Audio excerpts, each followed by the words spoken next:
తెలంగాణ రాష్ట్ర ప్రభుత్వం ఈ మూసీ నది మురికి కూపం నుంచి హైదరాబాద్ మహానగరాన్ని కాపాడాలి. అదే విధంగా మూసీ నది పరివాహక ప్రాంతంలో మురికితో కొట్టుమిట్టాడుతున్నటువంటి మూసిని ప్రక్షాళన చేయాలని తెలంగాణ రాష్ట్ర ప్రభుత్వం అంటుంటే ఈ కల్వకుంట్ల రామారావు కేటీఆర్ ఇన్ని రోజులు కాళ్ళ కట్టెలు పెట్టి అడ్డుకోవాలని చూసిండు. కానీ మరి ఏమైందో తెలియదు. కానీ ఈ మూసీ నది ప్రక్షాళననే కనుక అడ్డుకున్నట్లయితే హైదరాబాద్ ప్రజలు ఈ మూసి పరివాహక ప్రాంత ప్రజలంతా మూతి మీద కొడతారనుకున్నాడో ఏమనుకున్నాడో తెలియదు. కానీ ఇన్ని రోజులు వద్దే వద్దు, మూసి ప్రక్షాళనకు నేను అడ్డుకుంటా, అడ్డంపు అనుకుంటా, నిలువు అనుకుంటా, ఎట్లా చేస్తావు చూస్తా అని గప్పాలు కొట్టినటువంటి రామారావు అంతిమంగా నిన్న మూసీ నది ప్రక్షాళనకైతే జై కొట్టడం జరిగింది. ఒక్కసారి మీరు చూడండి.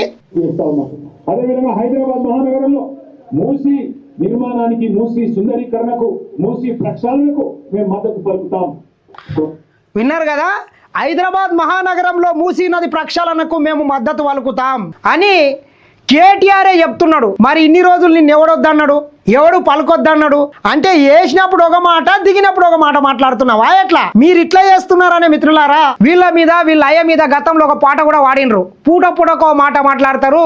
వద్దు వద్దురో ఓదరో మీ పాలనొద్దురా మాదరా, వశం కాదురా ఓదరో మేము మోయలేమురా మాదరా, పూట పూటకో మాటలాడుతూ తాగుబాతు పోషయ్యలైతిరి, వద్దు వద్దురా, అరే వద్దు వద్దురా ఓదరో మీ పాలనొద్దురా మాదరా అని తెలంగాణ ప్రజలు పాటలు పాడుకొని మిమ్మల్ని గద్దె దింపినరు. ఇట్లనే వేసినప్పుడు ఒక మాట, దిగినప్పుడు ఒక మాట అన్నట్ల.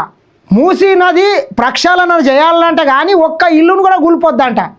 ఒక్క ఇల్లును కూల్పకుండా ఈ మూసీ నదిని ఎట్లా ప్రక్షాళన చేయడానికి ఆస్కారం ఉంటుంది చెప్పండి మిత్రులారా? నీవు కూడా ఒక కాళేశ్వరం ప్రాజెక్టు కట్టినావు, ఒక ఊరిని కూడా ముంచకుండా కాళేశ్వరం ప్రాజెక్టు కట్టేది ఉండే. ఎందుకో కొండపోచమ్మ సాగర్లో ఒక 5-6 గ్రామాలని, మల్లన్న సాగర్లో ఒక 10-15 గ్రామాలని, మిడ్మానేర్లో ఒక 5-6 గ్రామాలని రాత్రికి రాత్రే నిన్న నీళ్లు ముంచి ఎందుకు ముంచేసినావు?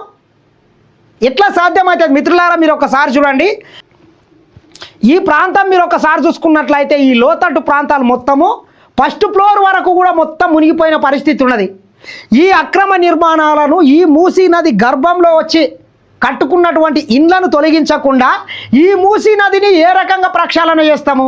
ఖచ్చితంగా ఈ లోతట్టు ప్రాంతంలో ఉన్నటువంటి ప్రజలకు అందరికీ కూడా వాళ్ళకు పునరావాసం కల్పించి అవసరమైతే డబుల్ బెడ్రూమ్లు కట్టించి ఈ మూసీ నదిని మొత్తం ప్రక్షాళన చేయాల్సినటువంటి బాధ్యత కూడా ఈ రాష్ట్ర ప్రభుత్వం మీద, ముఖ్యమంత్రి రేవంత్ రెడ్డి గారి మీద ఉన్నది.